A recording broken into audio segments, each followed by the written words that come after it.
नमस्कार बंधुरा आज आमी एकटा माछेर अन्य धरनेर रेसिपि निये चले एसेछि। तो माछगुलो आमी केटे आमी এইভাবে পিস করেছি, দিয়ে পরিষ্কার করে ধুয়ে নিয়েছি। তোমরা তোমাদের মতো পিস করে নিতে পারো। এবার আমি এর মধ্যে দিয়ে দেবো অল্প করে হলুদ, ওই ছড়িয়ে দেবো উপর থেকে, আর দিয়ে দেবো শুকনো লঙ্কা গুঁড়ো উপর থেকে ছড়িয়ে দেবো।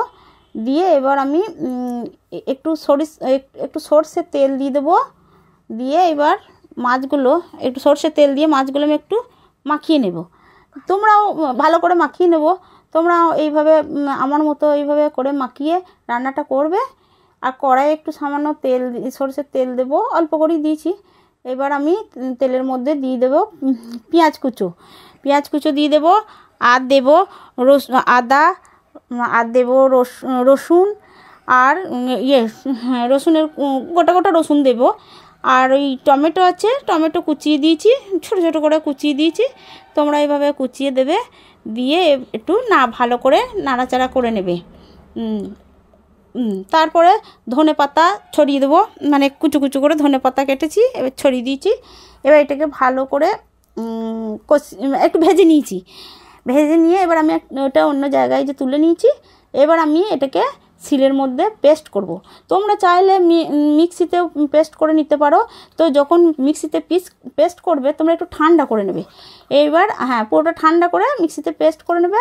তো দেখতেই পাচ্ছ আমি বেশিরভাগই রান্না এই শিলেতে মশলা পেস্ট করেই নিই। এবার কড়াইয়ের মধ্যে আমি একটু তেল দিয়ে দিলাম।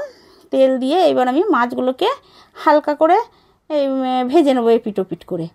তো এই আমি যেভাবে ভেজে নিচ্ছি হালকা করে এইভাবে ভেজে নেবে। এই রান্নাটায় মাছটা কিন্তু খুব একটা কড়া করলে ভালো লাগবে না। তোমরা একটু হালকা করে ভাজবে, হালকা করে ভেজে নিয়ে এবার তুলে নেবে। এই যে আমি এবারে হালকা করে ভেজে নিয়ে তুলে নিচ্ছি। এইবার তেলের মধ্যে আমি এলাচ দিয়ে দিলাম, আর দিয়ে দিলাম তেজপাতা, দিয়ে দিলাম অল্প পরিমাণে পেঁয়াজ কুচো দিয়ে এবার আমি এটাকে ভালো করে একটু ভেজে নেব। ভালো করে ভেজে নিয়ে সামান্য একটু জল দিয়ে দেবো। দিয়ে এবার একটু ভালো নেড়ে চেড়ে নেবো। নেড়ে চেড়ে নিয়ে এবার ওর মধ্যে লঙ্কা গুঁড়ো, হলুদ গুঁড়ো দিয়ে দেবো। দিয়ে এবার ওইটাকে আবার ভালো করে কষিয়ে নেব। কষিয়ে নিয়ে এই তো ভালো করে কষা হয়ে গেছে। এবার সেই বেটে রাখা মশলা পেস্টটা ছিল ওটাকে এবার আমি ওর মধ্যে দিয়ে দেবো। এটাকেও এবার আমি ভালো করে একটু কষিয়ে নেব। কষিয়ে নিয়ে এবার আমি দিয়ে দেবো কাঁচা লঙ্কাটা দিয়ে একটু নেড়ে চেড়ে নেব। নিয়ে দিয়ে দেবো পরিমাণ মতো লবণ দিয়ে আবার একটু ভালো করে কষিয়ে নেব। কষিয়ে নিয়ে সামান্য একটু জল দিয়ে দিচ্ছি।